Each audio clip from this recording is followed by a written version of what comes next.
Voilà. Donc nous sommes heureux d'accueillir quelques personnes qui ont accepté de donner un témoignage de leur expérience agricole. Alors je vais peut-être commencer par le couple Elena et Patrick Roux. Allez, je vous laisse vous présenter. Alors nous on dit Roux.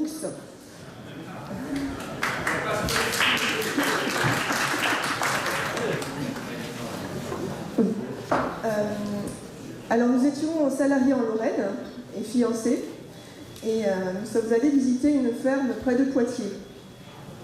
Et là, parce qu'en fait dans notre projet de vie, nous voulions être agriculteurs. Et là le père de Patrick a dit mais qu'est-ce que c'est là, je m'emmerde dans ma ferme et puis vous allez vous installer là-bas, c'est n'importe quoi. Et du coup on a réfléchi pour pouvoir s'installer dans le Lot-et-Garonne. Donc ça va faire 25 ans que nous sommes mariés cette année. Nous avons 5 garçons. Et nous sommes de formation ingénieurs agricoles tous les deux. Donc Patrick de Purpan et moi de Beauvais. Et bon, au niveau de la ferme, Patrick va vous présenter tout ça bien mieux que moi. Bonjour, donc je prends la parole, mais ne vous inquiétez pas, ma femme me coupe régulièrement, donc ça reviendra. Donc on a essayé de faire un petit bilan. Donc c'est le couple Lenouzy qui nous a proposé d'intervenir par rapport au parcours qu'on avait sur notre ferme. Nous sommes éleveurs laitiers depuis 1996 et 17, polyculture élevage. Donc on s'est installé parce qu'il y avait des vaches laitières sur l'exploitation et on a tout misé dans nos investissements dessus.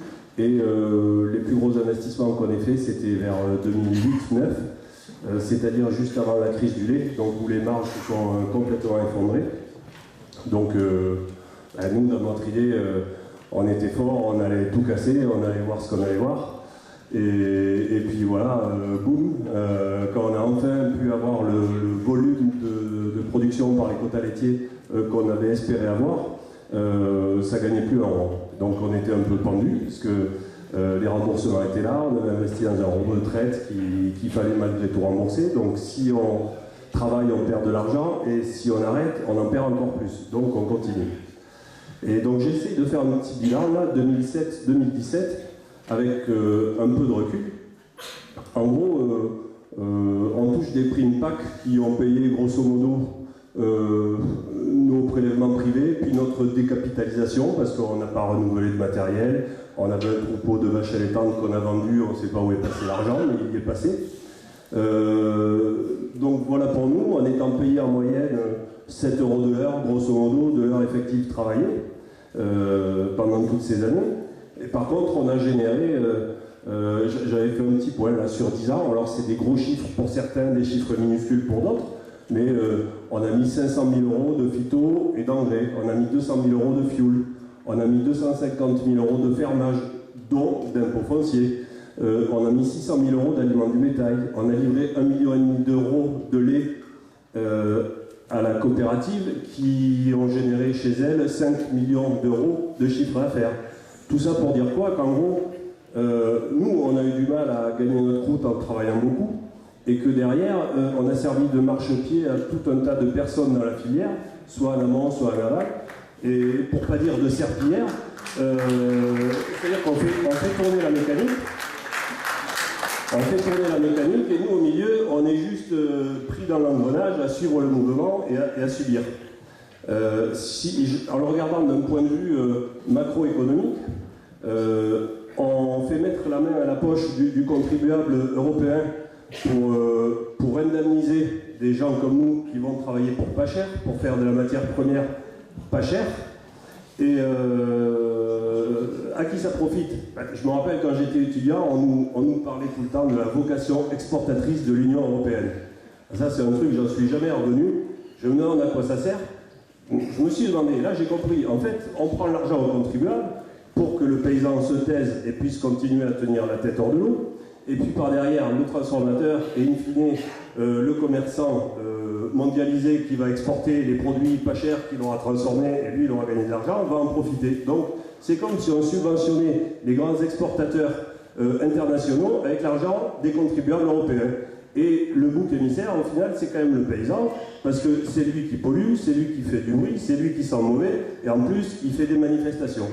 Donc, ce constat est un petit peu dur, mais malgré tout, on en a pris plein la tête, quoi. Autant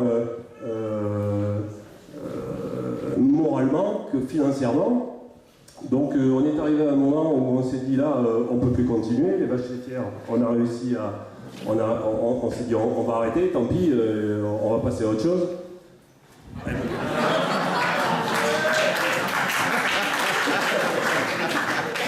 Vous n'avez pas les détails, mais il faut quand même que je vous donne quelques détails, parce qu'on n'est pas arrivé là comme ça. Donc on a 5 garçons, et on a perdu notre 5e en 2007. Il s'est noyé dans le lac à côté de chez nous, il allait avoir 2 ans. Et là, ça remet à plat plein de choses. Déjà sur ce qu'on fait, puis on n'a plus envie de le faire pareil. Et puis pourquoi, voilà, on veut donner un autre sens à notre vie, quoi. Et donc en 2007, il y a eu ça. On avait fait rentrer sur l'exploitation un associé qui a remplacé mon beau-père qui partait à la retraite. Juste à ce moment-là, en fait, il s'est trouvé un peu piégé. Il n'était pas bien, en fait. Il s'est trouvé piégé sur cette ferme. Et en fait, il est sorti en 2009. Et en 2009, en fait, c'était l'année cata. On n'a pas vu arriver le truc parce qu'on avait le nez dans le guidon, on n'était pas nous. Et je ne sais pas si on l'aurait vu autrement. Enfin, bon, bref. Et donc, en fait, on a fait un trou, je sais pas, que 50 ans de travail avait mis en place. Enfin, on a fait moins 90 000 € en un an. On n'en est pas sorti. Et ce robot dans lequel on avait investi, il a fait comme pour toute la filière laitière. Ceux qui nous suivaient, ils ont fermé la boutique. Donc on n'a pas eu de suivi technique, et là c'était une grosse galère parce que le robot il fait des alarmes, il n'y avait pas de technicien pour nous aider. Et Patrick là, il déprimait en gros, quoi. Il était à la limite, mais voilà. Donc les vaches, c'était on arrête. La goutte d'eau en fait c'était en 2011, par là, on a fait un tas d'ensilage qui était presque aussi haut que le toit du hangar, et c'était sacrément dangereux. Donc Patrick était sur le tracteur tout en haut, puis on s'est dit, on agrandit le silo, ou alors on réduit les vaches. Et on a réduit les vaches. Donc on était à presque 90 vaches, et puis je voulais carrément tout arrêter. J'ai dit non, on garde au moins une vache, parce que moi je bois mon chocolat tous les matins.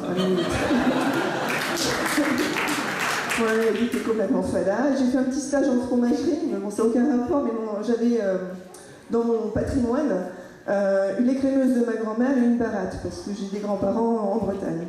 Je voulais savoir faire du beurre, quoi, c'est un peu bête.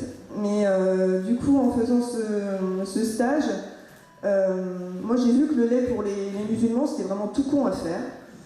Et puis Patrick, lui, il a retenu l'histoire de yaourt. Voilà, Voilà, donc vous aurez bien suivi la logique féminine. À partir du moment où on a eu décidé d'arrêter le lait, elle a fait un stage de transformation des produits laitiers.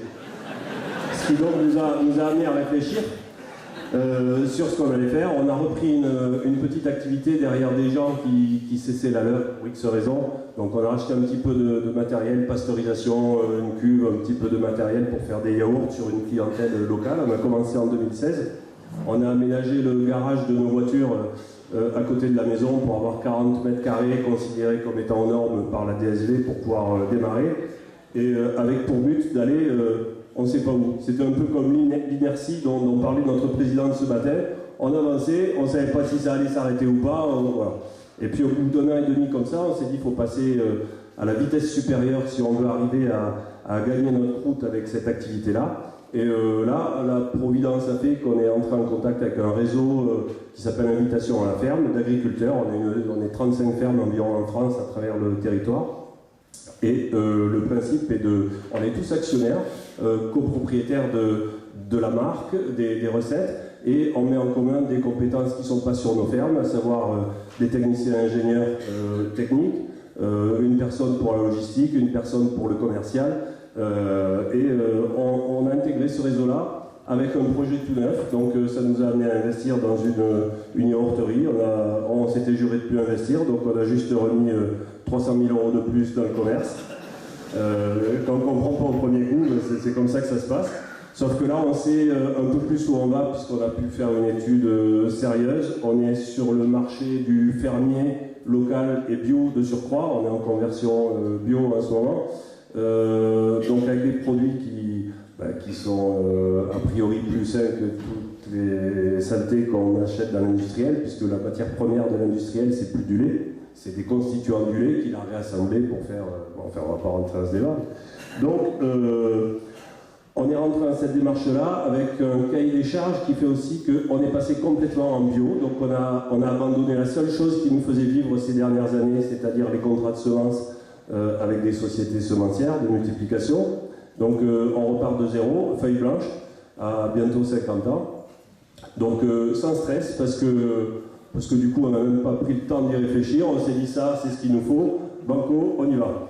Et nous voilà ici. Donc, on a changé aussi notre méthode de travail. Au lieu d'avoir 80 vaches à la traite avec un robot, on a racheté une vieille machine d'occasion. On a remonté ça 7 postes sur un seul côté. On fait brouter les vaches à l'extérieur 7 ou 8 mois sur 12. Voilà. Ils ont mis un mabou là, à la tribune. Vous savez ce que c'est ça? C'est le bruit d'une vache qui broute. On ne l'avait plus entendu depuis 25 ans. On entendait le bruit de l'ensileuse, on entendait le bruit de la mélangeuse qui tourne tous les jours. Et bien l'année dernière, je me suis mis dans mes prés, là au-dessus de la stabule. Je me suis assis, puis elles sont venues autour de moi. Alors il y avait les Normandes en premier, parce qu'elles sont plus curieuses, puis les Holstein, après, elles sont venues brouter à mes pieds, là, et je regardais ça comme un gamin. Je dis, mais ça ne nous est pas venu avant l'idée, pourquoi? Comment ça se fait? Donc elles viennent cueillir elles-mêmes leur nourriture. L'essentiel du temps, elles produisent le lait qu'elles veulent, parce qu'avant, 25 litres par vache au robot de traite, c'était un peu la honte. Il fallait faire 30, sinon on était une braie. Donc là, elles font ce qu'elles veulent. Donc il y en a qui font 10 litres, il y en a qui font 30. On est intéressé à avoir de la protéine pour notre transformation yaourt, mais la quantité de lait, ça nous est égal. Et alors, tout du coup, au moins de mon point de vue, côté élevage, est pris avec beaucoup plus de sérénité, de recul. On a une stabulation pour 80 vaches. Il y en a 30 ou 25, donc c'est pas la crise du logement, tout va bien. Il y a plein de problèmes qui se règlent par eux-mêmes. Et du coup, moi, ça m'a apporté un regard différent sur mon métier d'éleveur. Les vaches m'énervaient avant, maintenant je les regarde un petit peu comme un instituteur regarde ses élèves, quoi. Chacune avec ses particularités, ses défauts. Voilà, celle-là elle est lente, celle-là elle va chier dans la salle de traite, mais je le sais, elle est comme ça. Voilà. Et il y a plus une relation directe qu'auparavant, quand il y avait une grosse masse d'animaux et avec le stress des factures à la fin du mois, et comment on allait passer le prochain trimestre avec la trésorerie, qu'est-ce qu'on allait raconter aux banquiers. Bon, voilà. On est un petit peu sorti de cette spirale-là. En 2 ans, on a à peu près réussi à inverser la vapeur, donc ça fait grand bien de pouvoir respirer. Donc on a appris beaucoup dans la figure en 10 ans, entre le décès du petit, le départ d'un associé dans le GAEC, la catastrophe économique sur la transformation laitière. Je ne sais pas à quoi on doit d'avoir pu recommencer, mais je pense que notre foi n'y est pas pour rien. Et on parlait dans notre groupe tout à l'heure de réflexion, il y en a qui sont contents d'être en pleine forme. Moi, je suis presque content d'avoir pris plein la tête, d'être aussi physiquement fatigué pour certaines raisons, parce que ça m'a remis beaucoup en question. Ça a foutu mon orgueil par terre. Je regarde les choses avec beaucoup plus d'humilité et j'observe et je contemple la création, ce que j'avais un petit peu perdu de vue. Voilà. Et je suis redevenu fier d'être paysan, redevenu fier de pouvoir discuter avec des gens qui disent vos produits c'est sympa. Voilà, on a un lien réel avec les personnes qui sont au bout, alors qu'avant on avait le seul lien qu'on avait avec le technicien de la coopérative, c'était là tu as eu des cellules, tu as des pénalités, là il y a un truc qui ne va pas, c'était pas un lien, c'était une relation presque hiérarchique. Donc ça a changé notre façon de voir les choses, en tout cas pour moi. Donc voilà, la transformation, des produits laitiers, et c'est aussi en fin de compte l'aboutissement de la transformation du paysan auparavant, qui regarde les choses différemment, qui ne veut plus travailler pareil, et qui prend la vie d'une manière, avec un peu plus de recul, et avec beaucoup plus de bonheur. Voilà. Et quand quelque chose va mal, en ce moment, je ne sais pas pourquoi, j'arrive même pas à être énervé. Donc ça, c'était pas comme ça. Ouais.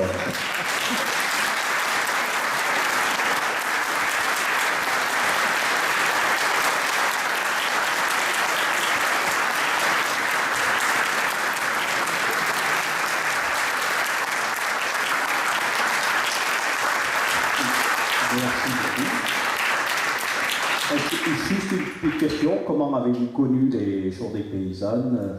Et puis peut-être repréciser où c'est que vous êtes agriculteur. Les Journées paysannes, alors j'ai eu un dépliant dans les mains il y a quelques années, c'était via le monastère Sainte-Marie-de-la-Garde à Saint-Pierre-des-Clairac, près de chez nous. Et puis c'était au moment, je crois qu'il y avait Benoît XVI, et puis il y avait tous ces liens à la terre, enfin voilà, on est un peu en conversion nous aussi, il n'y a pas que nos terres ou nos vaches, quoi, mais nous aussi. Et donc on a fait la démarche, c'était à Lourdes, en fait c'était près de chez nous, une date un peu creuse, et voilà, ça a répondu à cette question un peu du sens de notre travail, ce qu'on évoquait tout à l'heure dans le groupe. Voilà. C'est vraiment quelque chose d'important, et du coup le sens de notre vie. Merci beaucoup.